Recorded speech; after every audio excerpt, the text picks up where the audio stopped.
ഒരു സഖാവിൻ്റെ കർമ്മങ്ങളാണ് താൻ നിറവേറ്റുന്നത് എന്ന് പറഞ്ഞുകൊണ്ട് പരോക്ഷമായി മുഖ്യമന്ത്രിക്കെതിരെയും പൊളിറ്റിക്കൽ സെക്രട്ടറിക്കെതിരെയും ADGPക്കെതിരെയും എല്ലാം ആഞ്ഞടിച്ച അൻവർ MLA ഹൈക്കോടതി ഉത്തരവ് പുറത്തു വന്നിട്ടും ജില്ലാ കളക്ടർ നടപടിയെടുക്കാൻ ഉത്തരവിട്ടിട്ടും അതിൻ്റെ സമയപരിധി കഴിഞ്ഞിട്ടും അനധികൃതമായി അൻവറിൻ്റെ ഫാൻറ്റസി പാർക്കിൽ നിർമ്മിച്ച തടയണകൾ പൊളിച്ചു മാറ്റാൻ ഇതുവരെ പഞ്ചായത്തോ ജില്ലാ കളക്ടറോ ഉൾപ്പെടെയുള്ള അധികൃതർ തയ്യാറായിട്ടില്ല.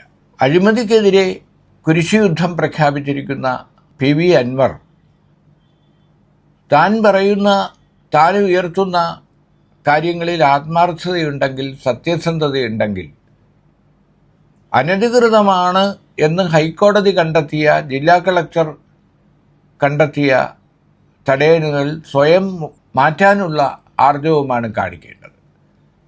അപ്പോൾ ഭരണകക്ഷി MLA എന്ന ഹുങ്ക്, സ്വാധീനം ഉപയോഗിച്ചുകൊണ്ട് അദ്ദേഹം ഹൈക്കോടതി ഉത്തരവിനെ പോലും വെല്ലുവിളിച്ചുകൊണ്ട് അനധികൃത തടയണകൾ പൊളിച്ചു മാറ്റാതെ ആ നില തുടരുകയാണ്. അപ്പോൾ ADGP അജിത് കുമാറിനെതിരെയും SP ആയിരുന്ന സുജിത്തിനെതിരെയും പൊളിറ്റിക്കൽ സെക്രട്ടറി ശശിക്കെതിരെയും എല്ലാം ആരോപണം ഉന്നയിക്കുമ്പോൾ അതിന് ഉള്ള ധാർമ്മികമായ യോഗ്യത അൻവറിനുണ്ടോ എന്ന് ചർച്ച ചെയ്യപ്പെടേണ്ടതാണ്. കാരണം മിച്ചഭൂമി കൈവശം വെച്ചിരിക്കുന്നത് അനധികൃതമാണെന്ന് പല ഘട്ടങ്ങളിൽ ലാൻഡ് ബോർഡ് അടക്കം ഉത്തരവുകൾ ഇട്ടിട്ടുണ്ട്. ഈ അനധികൃത തടയണ നിർമ്മാണത്തിന് എതിരെ ഉള്ള നടപടികൾ, ഹൈക്കോടതി ഉത്തരവുകൾ നിലവിലുണ്ട്. ഇങ്ങനെ പല കേസുകളിലും പ്രതിസ്ഥാനത്ത് നിൽക്കുന്ന ഒരു MLA അദ്ദേഹം ആദർശത്തിൻ്റെ പേര് പറഞ്ഞ് മറ്റുള്ളവർ അഴിമതിക്കാരും കള്ളക്കടത്തുകാരും ഒക്കെയാണെന്ന് ആരോപിക്കുമ്പോൾ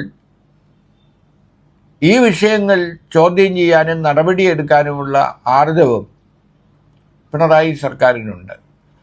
എന്തുകൊണ്ടാണ് നിയമലംഘനം നടത്തുന്ന ഒരു MLAയുടെ ഇത്തരം നടപടികൾക്ക് കുടപിടിക്കാൻ ജില്ലാ ഭരണകൂടം തയ്യാറാകുന്നത്? ശശിധരൻ SP മാറ്റിയതുപോലെ തങ്ങളെയും MLA തൽസ്ഥാനത്തു നിന്ന് മാറ്റും എന്ന ഭീതിയാണോ?